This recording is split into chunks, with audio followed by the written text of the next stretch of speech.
disturb on. All right. Excuse me.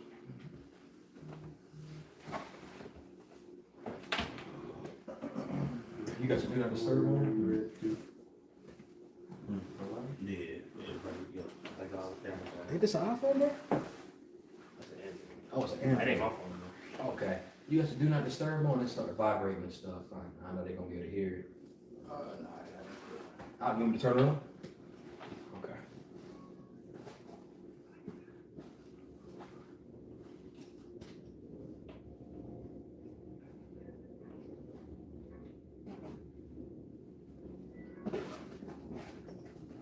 Shalom. Shalom. I'm going to start off by giving all praises to Yahweh. Yahweh, Ba'Hashem, Yahushai, Ba'Hashem, Kodash. Double honors to the apostles, elders, bishops, and great millstone, and peace and blessings to the Akin teaching about the mind while mouth. That's the sincerity and truth. We also want to say Hannukah, the happy Hannukah. We are in the feast day. Started on what was that, Sunday night, going through Sunday night, if I'm not mistaken. Yeah. But we in the high holy day, you know. And what we want to do is we want to go into the Apocrypha, into some very important history that's always seems to be left out when it comes to the defense of the gospel, or the so-called defense of the gospel for these other people. You know, they leave out history and they leave out a big portion of the story, and they think that they have the understanding to be able to teach somebody something. You know, but what we want to do is we want to go into the history of Hannukah, you know, to pay homage to Yahweh Ba'Hashem Yahushai and our foreparents who stood stiff, you know. We coming upon our hour of temptation. This is theirs that we gonna go into, man, you know. So anybody got anything before we get started? I mean, really just the point, just to add on to the point with Hannukah, or Hanak, you know what I'm saying? That word means dedication. You know, and as the temple is being cleansed, as we're about to read in First Maccabees, the 5th chapter, how much more our temples need being cleansed, you know, before Yahushua returns, you know, because when Yahushua returns, it's going to be the fulfillment of the rebuilding of the third temple, and the temple being sanctified and purified, things of that nature. So, you know, the Lord, he always does things in history, as the scripture says, the things that are written aforetime are for our learning. You know, the Lord always does things in history to reenact something that's spiritually happening and taking place now. You know, so we're dedicating ourselves to Yahweh Ba'Hashem Yahushai, cleansing our temple, you know, dedicating our temple to the Lord so that it can be ultimately be glorified. You know what I'm saying? With the Maccabees? Yeah. Okay. All right, got it right here. I'm gonna start at verse 46. Because you was a particular part you want to. Just find a good spot. Okay. Yeah. Kind of. All right. Because I know some precepts gonna come, so Kind we're just gonna roll in the spirit. Okay, for sure. This is First Maccabees chapter 4, verse. Let's see. I'm gonna just jump straight to it here in verse 46. It says, 47, and it says, then they took whole stones, which whole stones means unhewn. You know, because when they built the first temple, you know, they weren't hewn stones. They were stones that were actually made to fit perfectly. That's why there was no sound when they built the temple back in the days of King Solomon. So they were reacting what was done back then. Okay? So it says, then they took whole stones according to the law. All right? You can find that also in Joshua, the 8th chapter. All right, in a sense. And built a new altar according to the former, and made up the sanctuary and the things that were within the temple, and hollowed the courts. They made also new holy vessels, and into the temple they brought the candlestick, and the altar of burnt offerings, and of incense, and the table. And upon the altar they burned incense, and the lamps that were upon the candlesticks they lighted, that they might give light into the temple. Furthermore, they set the loaves upon the table, and spread out the veils, and finished all the works that they had begun to make. Now on the 25th day of the 9th month, which the 9th month is called Caslu, in the 148th year, they rose up betimes in the morning, and offered sacrifice according to the law upon the new altar of burnt offerings which they made. If I just may add on to a point, just back to the point, the same day that the same day that the temple was dedicated was the same day that Antiochus and them actually defiled it. You know, so it was actually rededicated on the same day that they defiled Right. it. You know. Mm-hmm. Verse 54. Look at what time, what day the heathen had profaned it, and that's it said right there. Even in it says, even in that what it was dedicated with songs and cisterns and harps and cymbals. Then all the people fell upon their faces, worshiping and praising the God of heaven, who had given them good success. And so they kept the dedication of the altar 8 days, and burnt offerings with gladness, and sacrificed the sacrifice of deliverance and praise. They decked also the forefront of the temple with crowns of gold, and with shields, and the gates and the chambers they renewed. You know what I'm saying? When you notice with all our high holy days, you know what I'm saying, they go to glorify the Lord for delivering us from our enemies. Mm-hmm. These holidays that we dealing with down here is about us being conquered. Right. You know what I'm saying? Mm-hmm. So of course we ain't want to celebrate that. You know what I'm saying? God, solid point. And if I may add to that, that was a solid point, because you have a few other holy days that were added later on that weren't listed in the law, like Hannukah, Yep. like Paryam, which the beautiful part about those two feasts, or those two holy days. Yep. Guess what? It was conquering Esau. Right. It was Esau being subdued. You got Purim or Paryam with Haman and those Edomites being hung on the gallows. Right. And then you have Hannukah, which is dedicated to the rebuilding of the temple after the Maccabees overthrew the Idumeans. That's right.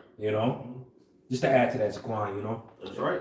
And the reason why we wanted to get into this, because we wanted to bring up this situation as a prelude to what we're gonna have to go through with the MOTB. So That's you right. already know where it's gonna end up with us. But this is what I'm saying. This is the hour temptation that we learned from back then. Mm-hmm. You see, to where a high holy day came out of it. Right. You see, who knows what the high holy day is gonna be after Babylon the Great is destroyed. Yeah. You know. Yeah. Straight up. Yeah. That's gotta be a high holy day. Yeah. Based on nothing new being under the sun and a new thing happening. That's what I'm saying. Because what's coming is something that we haven't seen before. Yeah, man. Just to add to that, Zaquan, when you read it in Zechariah the 8th chapter, it talks about in that day that we're not going to have any of the fasts. And when I say fast, there were certain fasts that we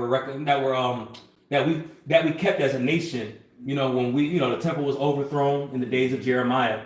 There was a number of fasts that was being kept to commemorate those days, which signifies mourning and lamentation. But in the kingdom, like you're saying, we're gonna have holy days. We're gonna have a new Passover. We're gonna have other stuff to bring on high to acknowledge the Lord about. That's right.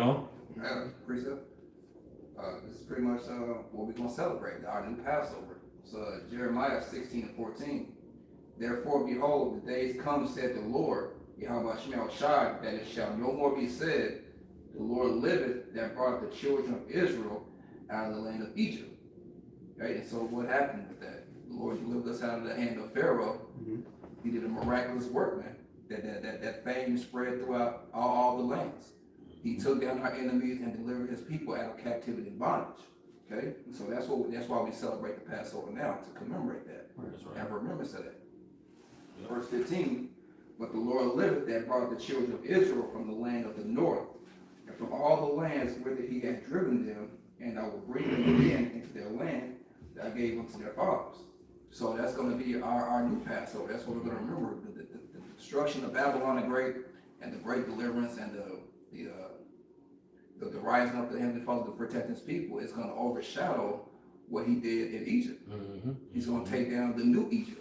Okay, the new Pharaoh, and the priest mentioned, Purim and Hannukah were commemorated because of Esau being taken down. Well, Esau is the new Pharaoh. So there's going to be another instance to where the Edomites are going to be taken down again.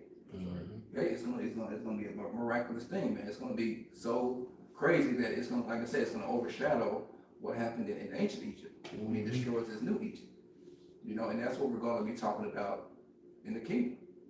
Okay, we're going to be passed over again, which Yahweh Shai is going to be that perfect sacrificial lamb like you're supposed to do according to the original Passover. That's right.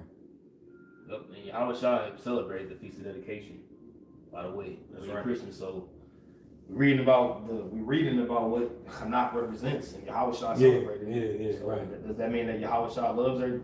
He was celebrating the downfall of Esau. Right. He was at the temple celebrating. You know what I'm saying? So, you know. That's what he thought. He's in captivity, celebrating Hannukah. Yeah. Exactly. Right. Mm-hmm. This is back to it in First Maccabees, the 4th chapter, and I'm gonna continuing on verse 57, excuse me.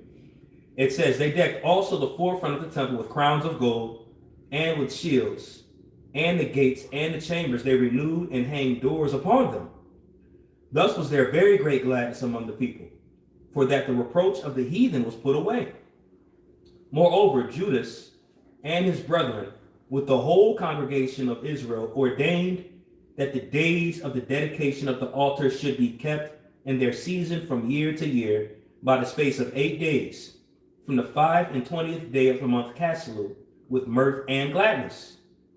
At that time also they builded up the Mount Zion with high walls and strong towers round about, lest the Gentiles should come and tread it down. And they had done before, as they had done before, excuse me." Final verse. "And they set there up a garrison to keep it, and fortified Bethshura to preserve it, that the people might have a defense against Idumea or Edom." Mm-hmm. End of the chapter.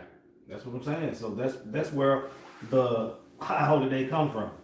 You see how to hold it for 8 days. I would say on the evening of the second, so-called December 2nd at evening is when Hannukah ends. You know what I'm saying? So count back 8 days before that. That's when we started. Mm-hmm. You know. Mm-hmm. So the build up to the high holy day is always it's heavy. It's right. Exactly. Captivity it's super heavy. You know what I'm saying? We can read about what's going on in the Maccabees on your own time. That's right. But I wanted to go into that so we can get into Revelation 13. Mm-hmm. You know what I'm saying? So somebody hold Revelation 13, we're gonna get free because this was our hour of temptation is coming up. Mm-hmm. So the point of this lesson is to give homage to Hannukah, call on Yahweh Shem Yahweh Shai for that. You see, as one of those things that was written aforetime for our learning, because we finna have to go through something similar.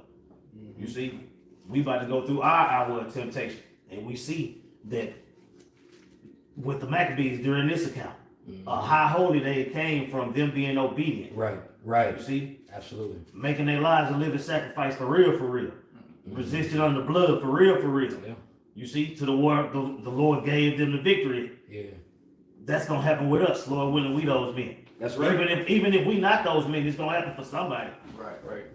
You know?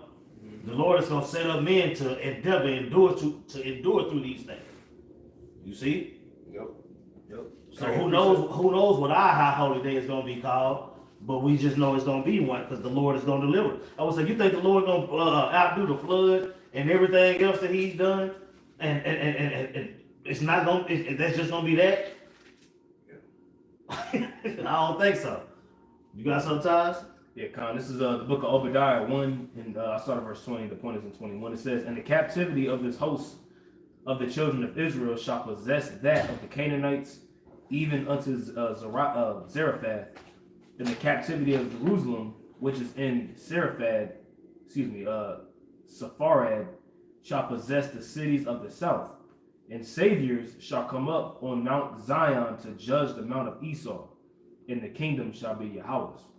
And the reason why I want to get that point is, like you mentioned, the Lord is raising up his prophets in his last days, and he says that specifically, that saviors shall come up on Mount Zion to judge the Mount of Esau. See what I'm saying? So the Lord pretty much ordained and set up saviors in that time during the Greek captivity of Judas Maccabees and his brothers. Because a lot of times people thought that at that time, they thought that Judas was the Messiah. Mm-hmm. You know what I'm saying? Just due to what he was doing, him and his brethren were doing at that time, going up against the Edomites and things of that nature. But, Yahweh Shai came on the scene about, a little over 200 years, about 175 years later, or give or take. You know what I'm saying?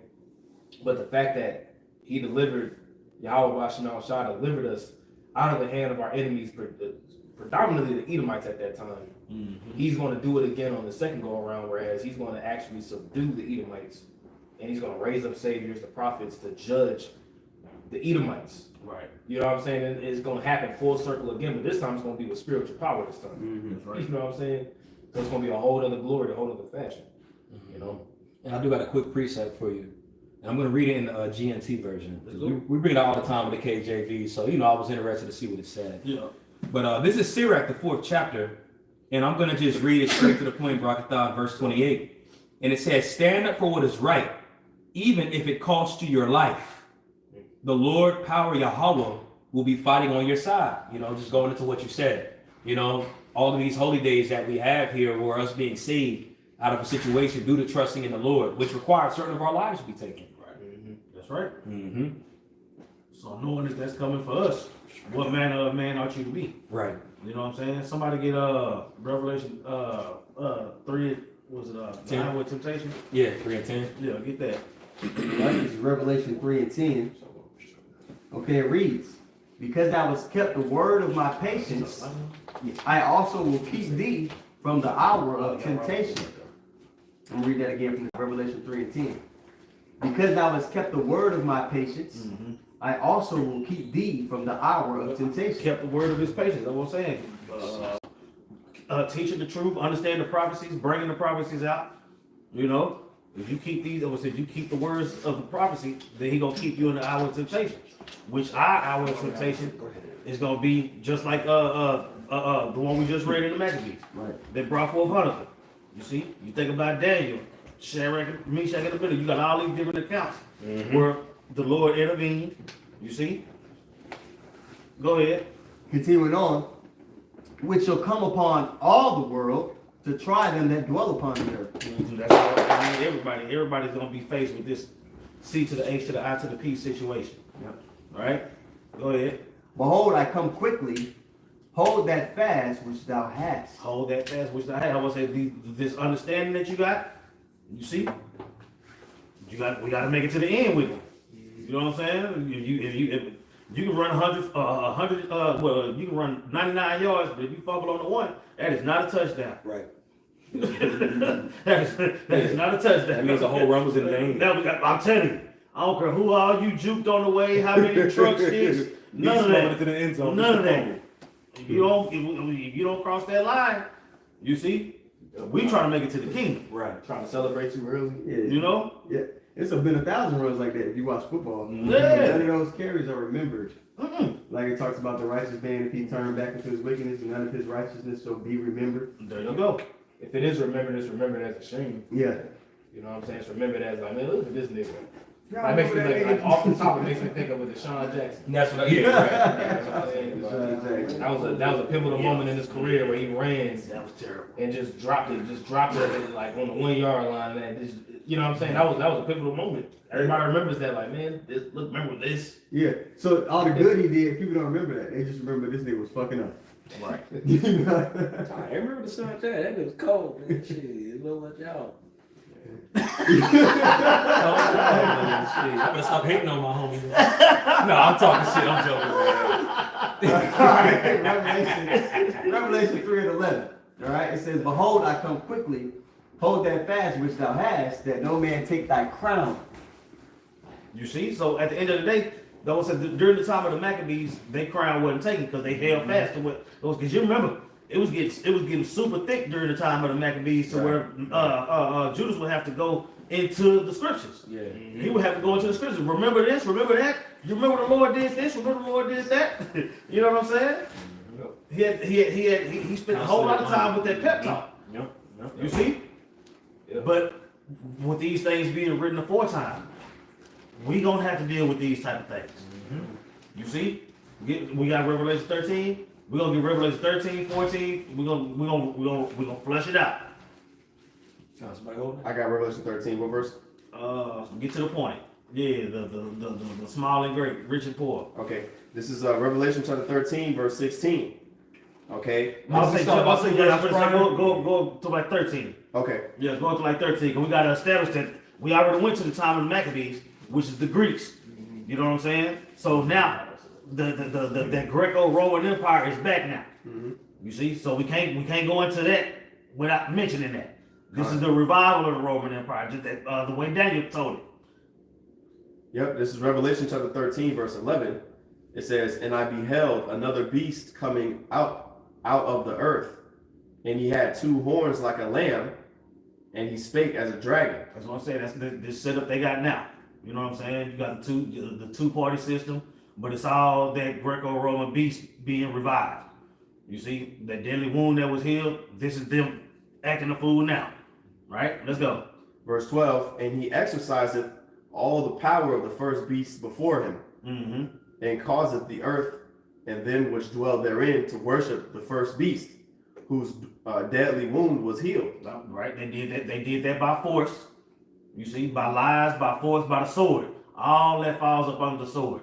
The lies, the game they ran, everything that they stole, everybody that they murdered, all that is with the sword. The earth was given into the hands of the wicked during the time of the Greeks, like during the time of the Maccabees. This is the revival of that, based off prophecy. Keep going. Verse 13, and he doeth great wonders, so that he maketh fire come down from heaven on the earth in the sight of men. And that's what I'm saying. They've been dropping bombs since that Kosovo, and as soon as they was able to drop bombs on people, they started doing that shit. You know what I'm saying? To the point to where they shook up the world. That beast, that beast system, right? When you get that word beast, it's talking about a man. You see? Right, that's right. Yeah, and even to add to that, because on top of that fire, like he's going into the miracles, they've done a whole lot more in this last industrial revolution that we're in right now. You got Trump, they got Elon Musk, pretty much they homies, you know? Yep. They in cahoots with one another, which we know Elon Musk is a spearhead with this whole, you know what I'm saying, Neuralink technology system, which is tied to the MOTB. You know, so you see the Lord set up the stage for a large accusation against the Israelites, set up the stage for a lot of things, a lot of workings they're getting ready to do in the earth, which Yahweh Shai is going to have to come and intervene against. You know, this is why we're talking about this topic right here and why the elders going into this, because this is what's happening right now. This is the stage that's being set, you know? Yep. You got direct energy weapons in the heavens where they can shoot down lasers and things of that nature and completely destroy cities. You know, but the thing is that when you think about it, you know, they're just trying to mimic, you know, Elijah, what he did back in 1 Kings 18th chapter, when he called down fire from heaven, you know, and it pretty much lit ablaze the altar that he built. So you're always gonna have one against another. As it says in Sirach, the 33rd chapter, you're gonna have the prophets on the right hand side, which is the elect, go against the prophets on the left hand side, which is Esau's prophets on the left hand side, which are the elect on the left hand side. You see, so they're trying to mimic. That all ties in with them. You know, I am and none else beside me. You know, them trying to be the Most High. You know, and the main way that they want to do that is with the MOTB. You know, Yeah, and that's the thing. They dealing with what's already here down here. All they can deal with is what's here. That's why I say the Lord will cover something else. It says no weapon formed against thee shall prosper. Right. That's a very broad topic. A lot of lessons within itself. You know what I'm saying? So everything that they doing is earth based. yeah. You know, also this judgment is coming from the heavens. Right. It ain't nothing on the earth that's gonna matter. Right. You see? Let's go. Continue on verse 14, it says, and deceiveth them that dwell on the earth by the means of those miracles which he had power to do in the sight of the beast. That's what I'm saying. So now they thinking that Esau is the Most High. Go ahead. It's funny. It says he. Say that again. It says that he had power to do in the side of the beast. Let you know that this beast, like you said, is a man. Yep. It's not just no. You know what I'm saying? No Somebody get that word for beast. You know. Yeah. I got you. Keep All going. right, that word, Oh, okay. yeah, I'll just get it real quick. That word for beast is Strong's G 2342. It says therion. Okay. It says an animal, wild animal, beast, also a metaphor of a brutal, bestial man, savage, ferocious. There you go. There you go. Brute beast. Scripture talk about carnal individuals being brute beasts, made to be taken and destroyed. You know, which that's all you know, obviously Esau's nature in general. That was he was given the sword. Exactly. That's what make him brutal. You know. Okay. All right, keep going. Okay. Going back in that verse, Revelation. So like now real quick, there's one more that says right there, it says venomous. You know what I'm saying? Venomous wild beast. You know, snake, serpent. it's exactly a serpent, just like in Isaiah 27, excuse me. It talks about that crooked serpent. You know, so going right back to the serpent, that's what it is. Yep. Dang. Nice. Yep. Well, so we can get that in Revelation 2, Revelation 12 too, where it talk about he coming with his rag because he know his time is short. Mhm. Somebody can hold that and get but yeah, keep going in 13. God. This is Revelation. what we can, contrary to popular belief, this is coming. Right. It's already here in some aspects. You see, they done mastered the one in your hand. They working on the one in your head. You see, they got. That's what I'm saying. Everything is getting closer to this thing. It went from not having a phone to having a phone on you at all time, right? Then they gave you the smartwatch. That's getting closer to your hand. Now they give you these glasses because they're gonna put that bitch in your head. Yeah. You can see all this shit. Yeah. Out of the way. You know what I'm saying? Yeah. That was I can see you stirring up the batter. I can see you preheating the oven. I can see you throwing the cake in there. I can see the cake coming out. Right. But some kind of way, ain't nobody making a fucking cake. Yeah, a righteous man seeth the evil and hideth himself from it. You know? You know, so you gonna tell me this cake ain't being made that I'm smelling it? I'm smelling the shit. You know what I'm saying? That's why I watched. I took you to the store. I took you to the store to get the groceries. I watched you put all the shit together. I'm smelling it. But ain't nobody making a fucking cake. Right. Yeah, it's all gradual. It's funny you said that because I was on social media and they posted an old Nike commercial for Deion Sanders, and it was about the Visa check card. And so Mos Def was the clerk, and he was pretty much paying for someone to check. And then Mos Def was like, all right, that's cool, you're Deion Sanders. But then he hit him with the, well, I need your ID, I need all this, all that. And then their advertising was, well, here's a Visa check card. You don't need to show your ID when it's coming directly from your bank account. And so from there, it goes to, tap pay. Like I said, it's all gradualization. All to get you to where like, oh, well, cool, you ain't gotta show your ID and do all this stuff. It's gonna be in you now. There you go. So there's no way for us to be fraud or identity, all this type of stuff to prove who you are, man. So but they've been doing it. That was in the 90s though. So they gradually just program people to where it's gonna get close to where it's gonna be in your hand, like you're talking about. That's it, bro. When I saw the commercial where they had the one, bro, you gonna have people that don't even wear glasses that want some smart glasses. You know what I'm saying? Like, bro, they making that shit so easy. Yeah. But we've been blessed with the eyesight to be able to see these things. We telling you, nigga, that's what the nigga look. Everything's so cool and so dope and so this and so that. That's what I'm saying. Until they turn it off. You know. So let's keep on reading. I'm gonna say because this thing is gonna be big, man. That's what I'm saying. This is one of the last few prophecies, man. Yeah. Before the kingdom of heaven is ushered in, man. It got to get ugly first, and we seeing it gradually. I can remember when we first came in to now. That thing looking way more zesty, more spicy. That whole M to the O to the T to the B thing. You see? Yep. It went from where's my dog? Maybe my dog can get some lamb for me. To they got shit. You gonna tell me that's something else now? You a fool. It's June. Yeah. You cool with being a fool. Yeah. You know? Right. So imagine from the when the apostles first got a hold of it. You see, up until now. It went from some people talked about to here it is. This how it's gonna work. This what it's gonna. You know what I'm saying? Yep. And the way they present it, let's make super people. Yeah, we're gonna heal the sick. We're gonna cleanse the lepers. We're gonna do this. We're gonna do that. First of all, that was already done 2,000 years ago, and all we had to do was believe. Now they want you to do way more than just believe. You see, not only do you have to believe, you got to prove that you believe by crossing out the Messiah, Give me your soul. replacing him with medicine and technology, and proving that you down with it by letting them put it in your head or in your forehead. Yep, that's allegiance. You see? Which is what we about to get into. You see? You got to show them your faith by your works, just like That's Christ it. about to show you how watch them out shot their faith by their works. That's right. Yeah.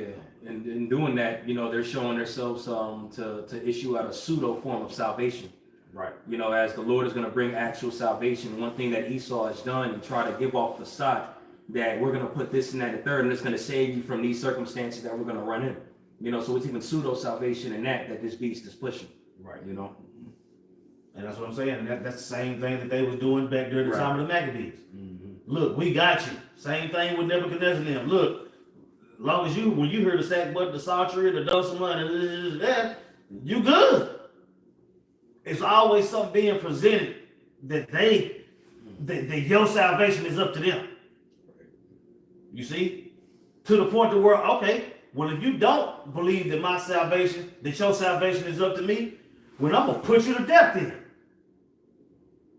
Who the only person, only the Lord, get that, where the Lord is the author of, what is it, Issues of death. There you go, get that, Bible Kashab. It's Psalms, right? Yeah, it's in Psalms. This is Psalm 68, I believe it is. 20, Yeah, yes. 68, verse 20. Yeah, this is Psalm 68, verse 20. It says, "He that is our power is the power of salvation. And unto Yahweh B'Shem Yahushua, the Lord, belong the issues from death." You see that? That's what I'm saying. That ain't for nobody else. Well, it's Samuel. I kill, I make alive. Right. You see? Mm-hmm. Yeah. And when you read that chapter, the whole chapter is going into salvation. So it's pretty much saying I can save and I can destroy is what that verse is saying. You see? Yeah. Yep. When you But he's saying he got it like that. Mm-hmm. Go ahead. Yeah, I was just gonna say, when you get that word "issues" in the Hebrew, it literally means to escape. Mm-hmm. You know what I'm saying? When it says unto the Lord belong the issues of death, but unto Yahweh B'Shem Yahushua belongs the power for him to allow you to escape from that. Yeah. See what I'm saying? Like that's when it says that it lines up with Isaiah the 59th chapter. It says, "When the enemy shall come in like a flood, the Lord is gonna lift up a standard," which that word standard literally means to escape. You know what I'm saying? Or to disappear. Yeah. So, the elect of Yahweh B'Shem Yahushua that's not going to bow the knee to the image of all, that's not going to take the MOTB, that's going to stand stiffly for his name, Yahweh B'Shem Yahushua is going to make a way for you. He's going to make a way for them he's going to make a way for them to escape that. And proof of that is Hannukah. Exactly. Yeah. One of the many proofs of that. Mm-hmm. You see? So for us to be in Hannukah now and to be going into this, you can see where the passion comes from. Mm-hmm.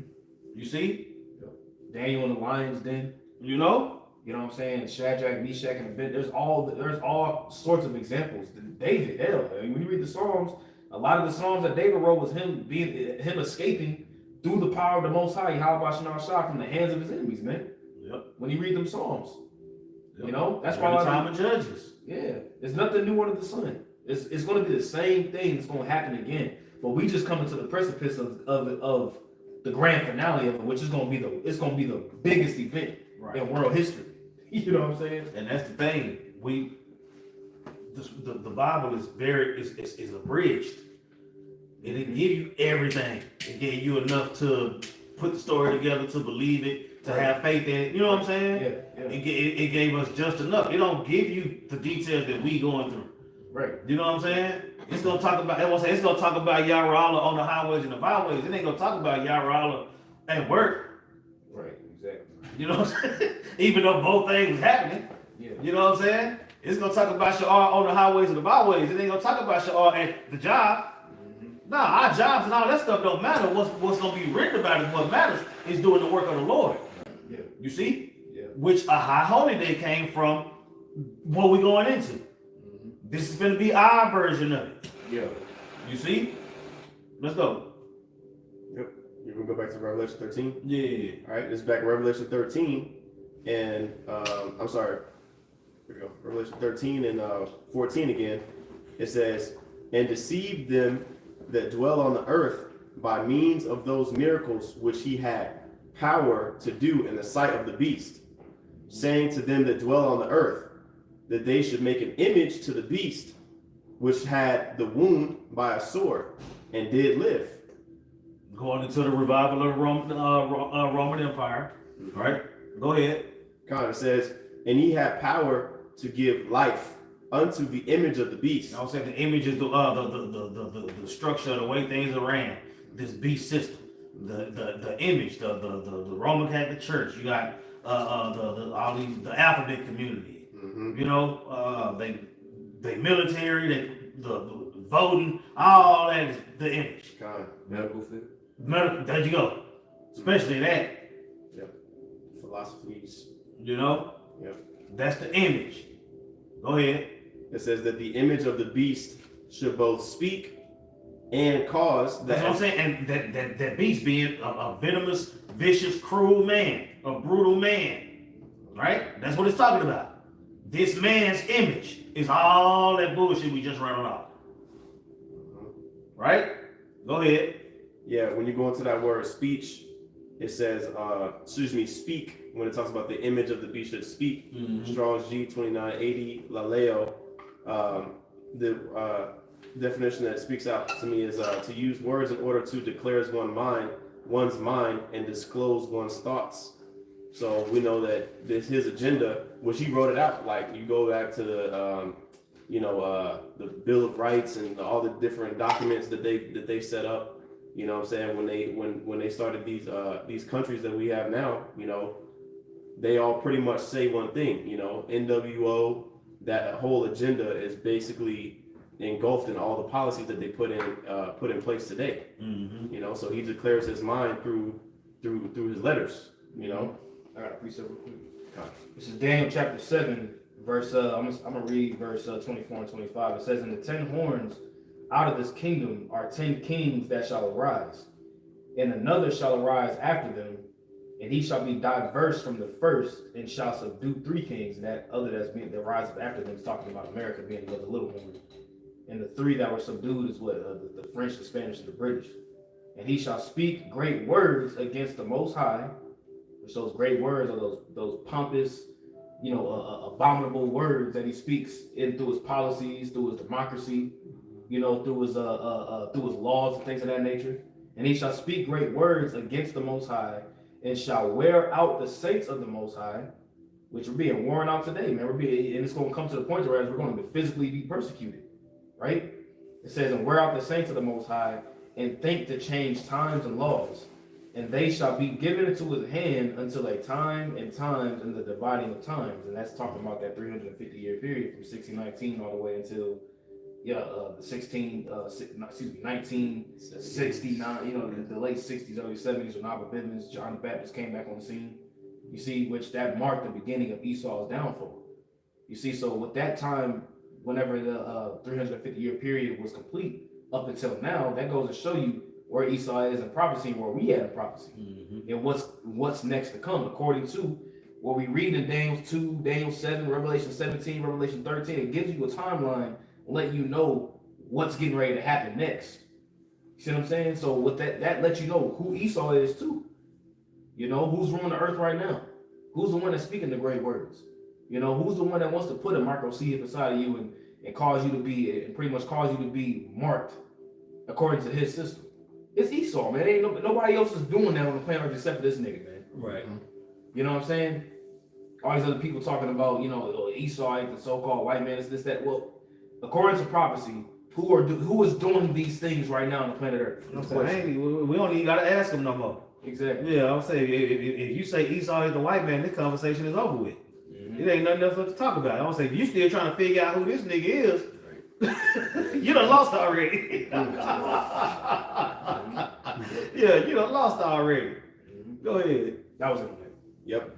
Going back to Revelation 13 and verse 15 now, it says, "And he had power to give life unto the image of the beast, that the image of the beast should both speak and cause that as many as would not worship the image of the beast should be killed." You know what I'm saying? That kill is twofold. You got actually put to death because you won't take it, or you got being excommunicated from society. That's right. You know what I'm saying? It's just like how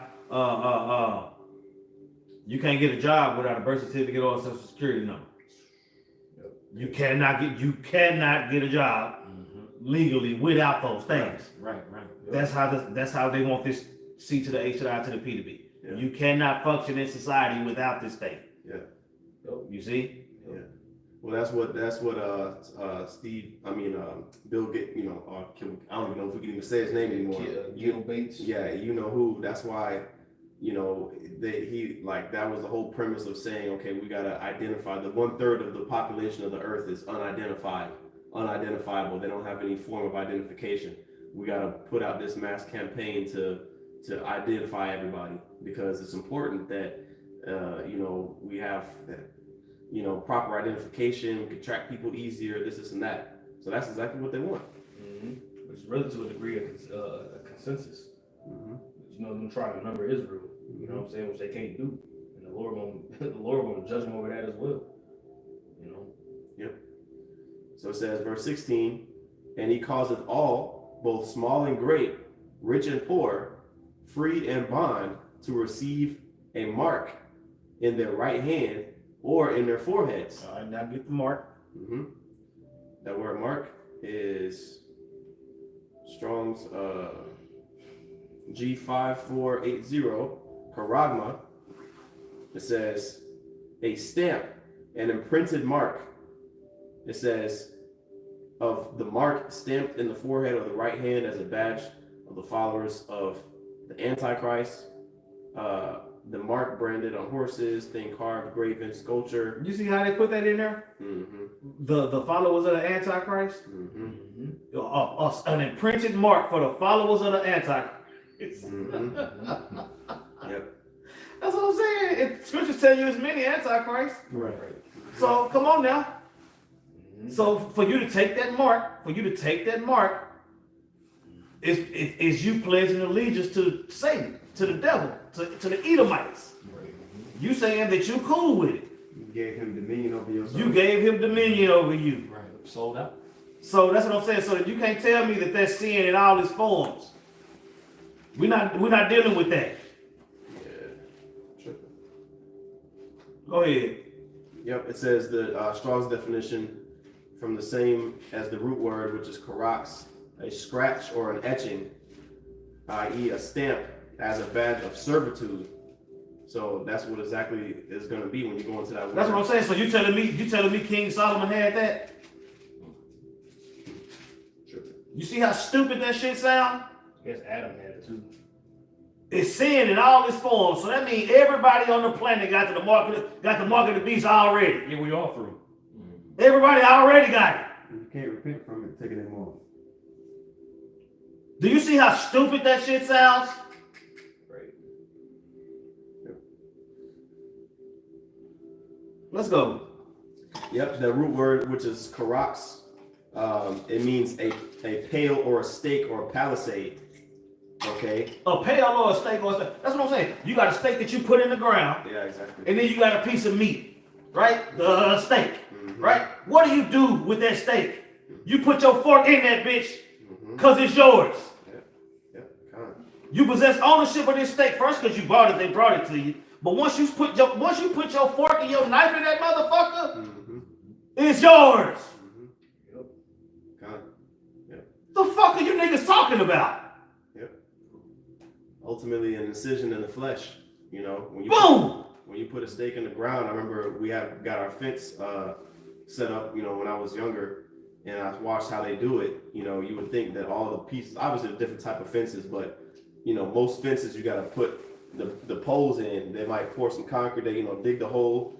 They pour the concrete. Yep. You know what I'm saying?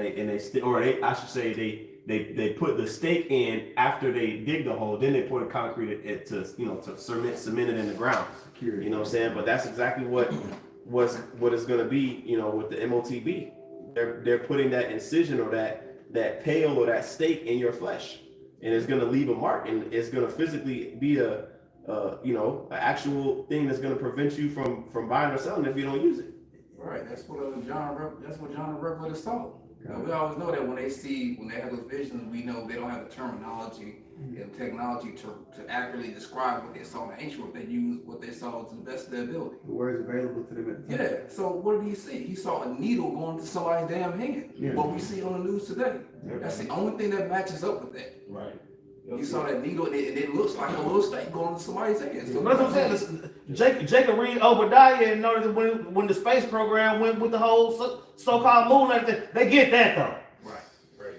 They get that. And he saw set his nest among the stars and all this bullshit. Yeah, no, for real. They can see that Esau set his next amongst the stars and come up with NASA and all this shit. It shows you why they sold out. That's it. Because if they had to admit to the mark of the beast being what it is, They gotta change the whole thing. they got to change their whole shit, and then that means they got to separate from the world. Yeah, exactly. When their whole congregation and what they push is being, okay, you can do a little bit of this and being on the fence. Right. And you've seen that example 4 years ago with the jab.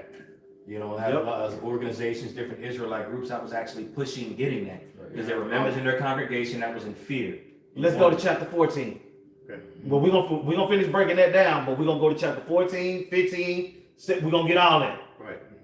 Yep. Because the whole jab thing, it was presented to everybody.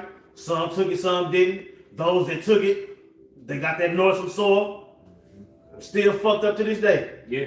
You know what I'm clearly saying? See, that was a precursor. We didn't take it, we was good. You're gonna see all that play out as we read through these chapters.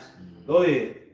Yep, so that was the definition of that word, charagma. Going back to the scripture, Revelation 13 and 16, and he causeth all, both small and great, rich and poor, free and bond, to receive a mark in their right hand or in their foreheads, and that no man might buy or sell, save he that had the mark. I was saying they never bring up the buy and sell part. That's what I'm saying. They always they give you some bullshit excuse on what it could possibly be or what they think it is, and then they start calling us rapists and shit. Yeah, right. Yeah, facts. They never bring up the buying and selling part. Why? Keep reading. It says, and that no man might buy or sell, save he that had the mark, or the name of the beast, or the number of his name. You see, so you got to understand what the beast, the image, the mark. You got to understand all that. Mm-hmm. Yeah, They clearly don't. you can't just blend it all together and say, look, it's White Jesus. Yeah, no. Yeah, and I'm sorry. Well, I'm sorry. No, that was my point. That's all I said. Well, when you get it, because we're about to get the number, that word in the Greek, and that's the reason why it's written in code like that. It's written chai stigma. You know, it's the reason as to why it's written that way, because it says here is wisdom. And when you get it, you know, that word chai in the Greek, it literally, when you get it in the Greek, it actually literally means, it means neurology. You know, the study of neurons in your mind. When you get that word chai and then psi, I actually looked it up. Yeah, I'm gonna say, bring all that out. Yeah, I looked up the other day that when you get that word Zai, it says in philosophy, Zai was associated with cutting, cleaving, a piercing, pointed tip, a defensive point. So in Greek culture, Zai carried connotations of sharpness, cutting, and penetration. No, that means seeing in all these forms, don't it? Right. Yeah, that means seeing in all these forms. You just read a whole bunch of bullshit. Come on, man. These dudes are tripping. Read that again, bro. That's clear as day, bro. It says in Zai, it says in philosophy, Zai was associated with cutting, cleaving, a piercing, pointed tip, a defensive point. So in Greek culture, Zai carried connotations of sharpness, cutting, and penetration, almost like an arrowhead.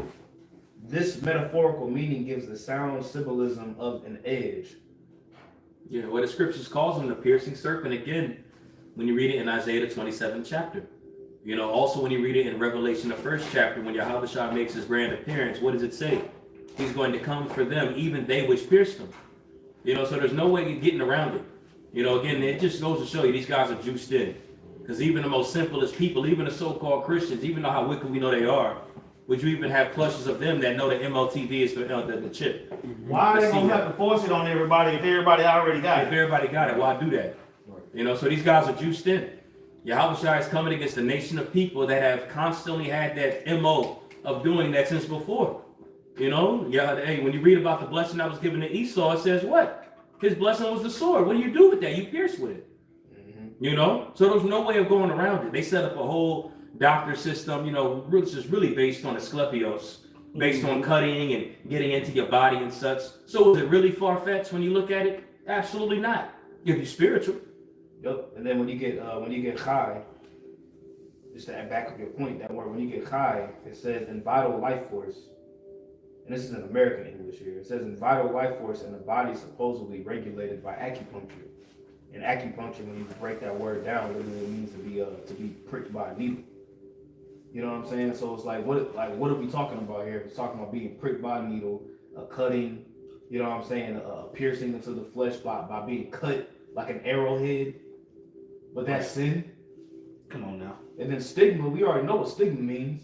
You know what I'm saying? The stigma is the stigma is being pretty much pierced as well too in your hands. Yeah, that's right. That's right. When you go into that word stigma, it actually goes into piercing yourself for another god. Exactly. That's what the word means. That's why even so-called theologians will call, like, you know, certain people that have markings on their hands and whatever, they'll say they got stigmata. Yeah. You know what I'm saying? Because that goes again into, you know, something being punctured into you, marked according to another god. Your allegiance with another god, your pact with him, so to speak. So it all ties up at the end of the day when it's all said and done. We know at the end of the day, you know what I'm saying, what the Apostle John was saying in the spirit here. Right. And it's written in code for a reason, because it's not meant for everybody to perceive and get it. All right, finished that in 13. Then we're gonna jump to 14 around 9, chapter 15, because it's gonna go into the offering of it. It's gonna go for if you take it. It's gonna go for if you don't take it. You know what I'm saying? It's gonna keep progressing as you go through the chapters. Go ahead. Last verse of verse 18. It says, "Here is wisdom. Let him that hath understanding count the number of the beast." Let him that have understanding count the number of the beast. You know what I'm saying? The prophets, the men that the Lord set up, are the men that have the wisdom to break this thing down. Because everybody else always tell you what it ain't, but they can't tell you what it is. That's it. But we've been telling you what it is through the Spirit. You see? From the breakdown of the M to the O to the D, E to T to the B come from the heavens, man. You see? Yep. Through the Yahweh, through our apostles and elders, you see, down to us. We all teach it the same way. Because that's what it is. You see? It's only one way to tell the nigga 2 + 2 is 4. I'm not gonna figure out a way to tell you that. When it's 2 + 2 is 4, motherfucker. That's what I'm saying. If it ain't 4, you figure out how wrong you got that shit. I ain't gonna do it. I got to figure out your stupidity. No, I don't. Because what I'm saying, look, prophecy is happening whether you like it or not. Right. Whether you believe it or not, the prophecy is happening. So you can have a different mark of the beast breakdown every time you say something about it. It's still gonna be what it is. Right. Go ahead. Yep, it says, here is wisdom. Let him that hath understanding count the number of the beast, for it is the number of a man, and his number is 666. You see? And that's tied to Esau. Right. That's right. You see? Now jump to chapter 14, around what, 8 or 9? Yes, Yeah. Let's get it. Mind if I add to that count Oh, yeah. real quick? Oh, yeah. Yeah, because when you go into that word count there in the Greek, I can't remember the exact Greek word, but the definition goes into measuring or to actually calculate something. You know what I'm saying? So when the scriptures say here is wisdom, one, we have to come into an understanding, or we understand, I'm talking about people, that wisdom is only given to a certain select group of people. You can read about that in Sirach. The Lord only gave wisdom to his choice vine. All right, and out of that choice vine, they were going to have the diligent way to calculate and measure up to what this actually is. That's why we're so diligent about it through the Spirit. And why they're not, because they haven't been given the wisdom to actually calculate it and actually look it up, which is why they're saying it's sin, which we clearly know that ain't the case. You know? Oh, so they wouldn't have to force it on the whole world if everybody already had it. Right. Go ahead. It's Revelation chapter 14. In the heading, it says, "Doom for worshipers of the beast." See, doom for worshipers of the beast. Yep. So, if you take it, this is what's gonna happen to you. Right? While you got Israelites telling you that it's okay, don't worry about it. It ain't that. Right? They got all this information on what it is, what it ain't, but can't tell you what it is. Go ahead. It's Revelation chapter 14 and verse 9. And it reads, "And the third angel followed them, saying with a loud voice, If any man worship the beast and his image and receive his mark." See, in his already, forehead." you got all three. You got to do all three. You get the beast, right? They worshiping the beast by being in his image. They just need to take the mark. They already set up to take the mark. They already with everything. Now you got to do is take the M to the O to the T to the B to say you agree. Oh yeah. Oh, you down with the system? Oh, you like voting? Oh, you like all them letters in your alphabet? I did a lesson on that earlier. Oh, you cool with all that? Prove it to me. Exactly. Prove it to me, nigga. I put money in your account. I'll wipe away all your debt. Pseudo You know what I'm saying? I can make you super, nigga. I had you flying around, nigga. Oh, cuz. Yeah. Remember these miracles, nigga? Nigga, I can have you flying around this hoe, cuz. Yeah. That's what he's telling you. Yeah, yeah. You know? Facts. Yeah, that's real talk. Yeah. Fuck with me. Go ahead. That same temptation that Yahushua endured in the wilderness by Satan is going to come in the form of that hip. You know, people are going to be tried and tested and see what they really believe in. And it's going to be evident in that day that they don't really believe in the Lord. Yep. Keep going. So back in Revelations 14:9, if any man worship the beast and his image and receive his mark in his forehead or in his hand, verse 10, it says, the same shall drink of the wine of the wrath of the Most High, which is poured out without mixture into the cup of his indignation. That's what I'm saying. You're going to get judged. You're going to be judged without mercy. You made your choice, right? Yeah, that's right. God ain't coming fast enough. Right? You know, Jake hit you with that one quick. Yeah. I've been praying to God all this time. Go ahead. It says, and he shall be tormented with fire and brimstone in the presence of the holy angels. That's what I'm saying. You're gonna get killed in this. When this place is destroyed, you're gonna be destroyed right along with it. Because this is where you wanted to stay when you made that pledge. When you gave allegiance to the beast, you're gonna die right there. Right there where you thought you was gonna continue your BS. Yeah. Go ahead. It says, and in the presence of the Lamb. And the smoke of their torment ascended up forever and ever, and they have no rest day nor night, who worship the beast, his image, and whosoever receiveth the mark of his name. That's what I'm saying. So if you take that, you're gonna be destroyed. Right. Now jump to verse chapter 15, where it talks about when you don't take it. First two verses. Yeah. I got it right here. All right, this is Revelation. Going some sword in the 16th chapter. This is Revelation 15 and verse 2. It says, and I saw as it were, well, you know what? I'll just start at verse 1. Revelation 15 and 1, it says, and I saw another sign in heaven, great and marvelous, 7 angels having the 7 last plagues, for in them is filled up the wrath of the Most High. Right? And that last trump, after that last trumpet is blown, we know the missile's gonna be flying. Right? And so verse 2 it says, and I saw as it were a sea of glass mingled with fire, and them that had gotten the victory over the beast. That's what I'm saying. Looking down, I was like, when those bombs and all those that's coming down, the Lord is gonna deliver the elect in those chariots. This is them looking down at the destruction that they narrowly, scarcely escaped. You see? So if you say no to the M, to the O, to the T, to the B, and stand firm on that, this is your reward. Right. You see? To escape that destruction. You know? Go ahead. Come. It says, and I saw as it were a sea of glass mingled with fire, and them that had gotten the victory over the beast, and over his image, and over his mark. That's what I'm saying.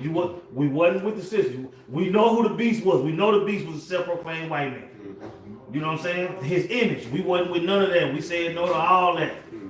And we stood so stiff when he presented that mark that we in these chariots now, instead of down there getting burnt up with all the suckers. Yep.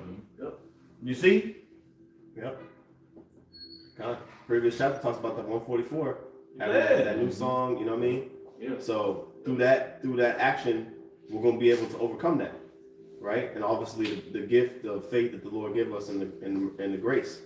So it says, and them that had gotten the victory over the beast, and over his image, and over his mark, and over the number of his name, stand on the sea of glass, having the harps of the Most High. You see that? That's what I'm saying. You escaped all that destruction just by standing firm on, nah, I ain't taking that. You see? So when we go, this is this is where we get another high holy day from.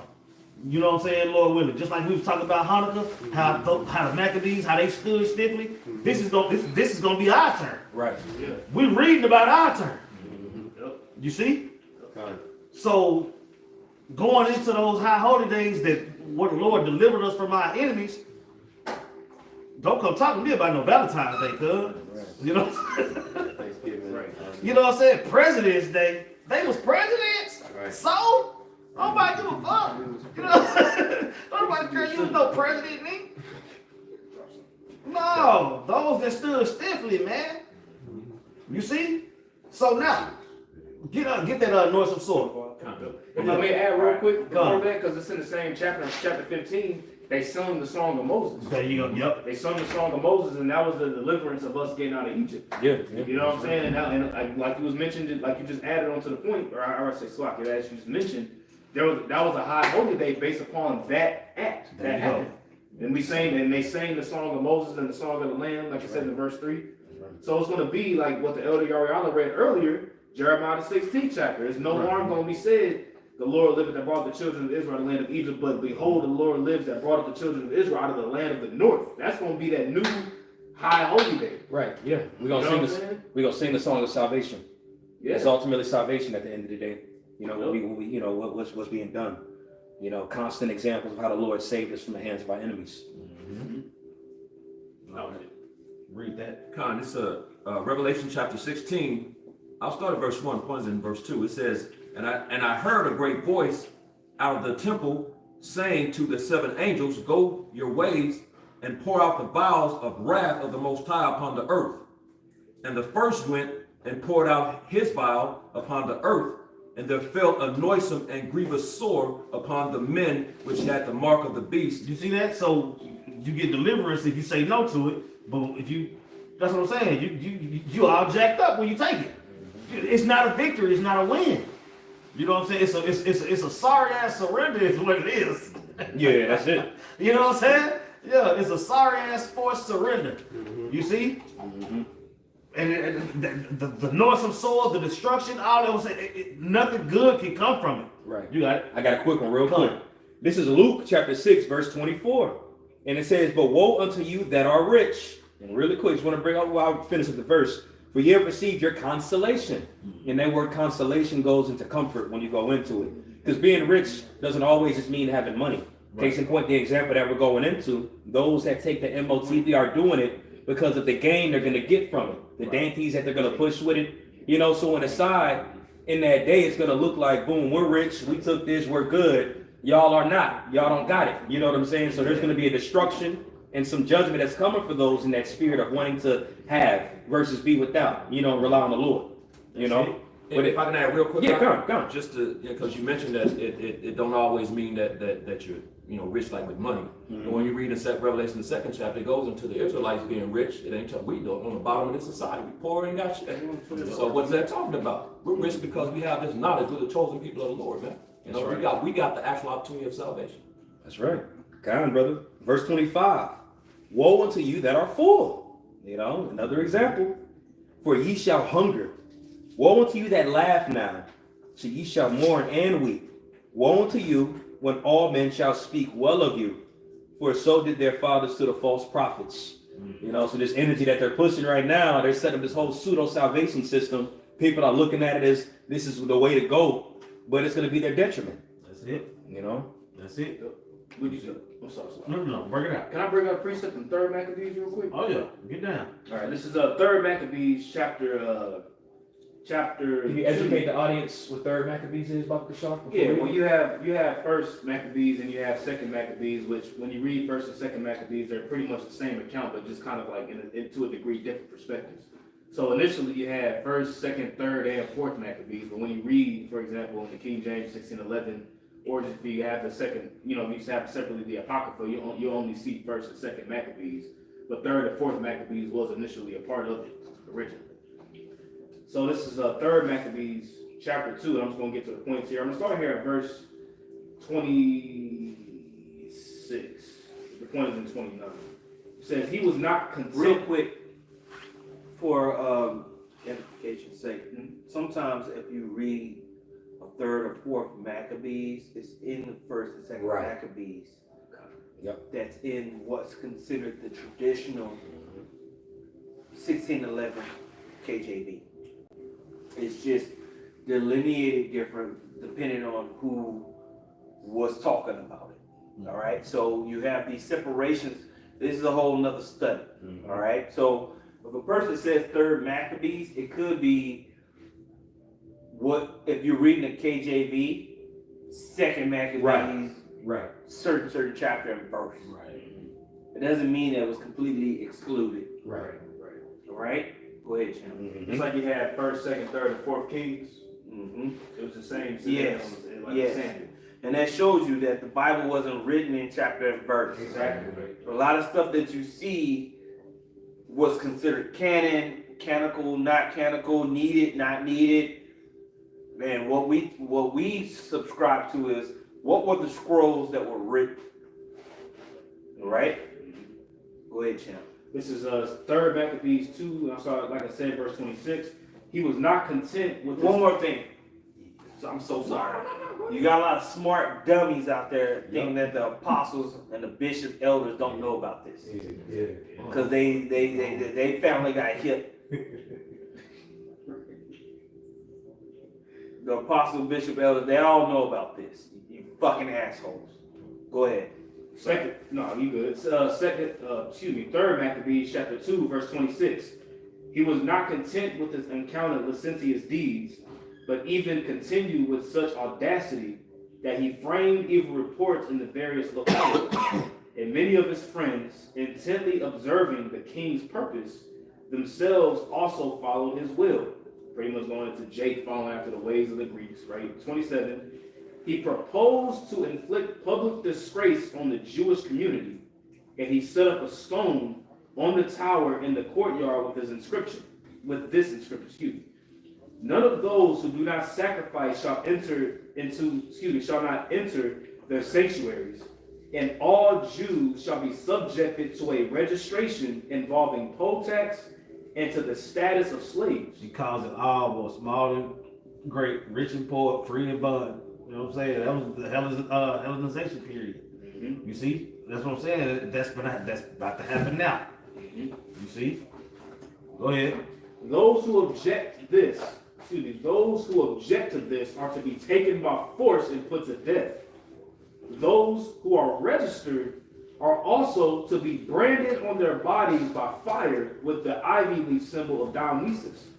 And they shall also... See, so now they can brand you without it hurting so bad. Right. That's right. Yeah.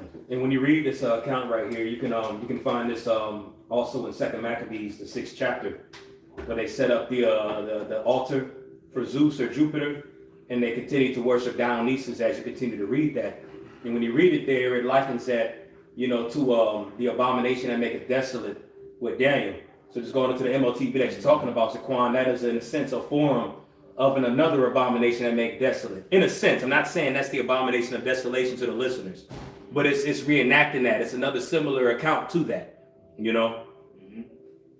Verse 29, those who are registered are also to be branded on their bodies by fire with the ivy leaf symbol of Dionysus, which I want to say the ivy leaf, when you go into it, it actually represents like peace and prosperity. Right. And that's exactly what You know what I'm saying? Mm-hmm. It says that Dionysus is like the god of wine. Mm-hmm. It's Bacchus. equivalent to Bacchus, right? Yeah. It says, and they shall also be reduced to their former limited status. In order that he might not appear to be an enemy of all, he inscribed below. But if any of them prefer to join those who have been initiated into the mysteries, they shall have equal citizenship with the Alexandrians. Last verse. Now some, however, with an obvious abhorrence of the price to be exacted for maintaining the religion of their city, readily gave themselves up, since they expected to enhance their reputation by their future association with the king. So you have those who pretty much willingly bowed down to the system, got branded by the ivy leaf, to be considered an Alexander, but you had those that willingly gave themselves up to not be a part of the system. Right. So we're coming to the same thing today, man. This system, like you read in Revelation 13, it began with the Greeks. It's the same thing. You know what I'm saying? It's the same thing what they plan on doing today with knowledge being increased and technology being increased, but now this time it's just going to be by way of them putting a microchip underneath your skin. Same thing. That's right. You know what I'm saying? It's gonna be a point. I want to say it's gonna be so crucial on whether or not you take it that the world is gonna change because of it. Yep. You see? We're gonna keep on reading. We got the North and Sword. We finished that. Now jump to verse 20, chapter 20. Where it talk about us reigning with Yahweh Shai. You see? Because it tell you about being destroyed, feeling that wrath. It tell you about that North and Sword for those that take it.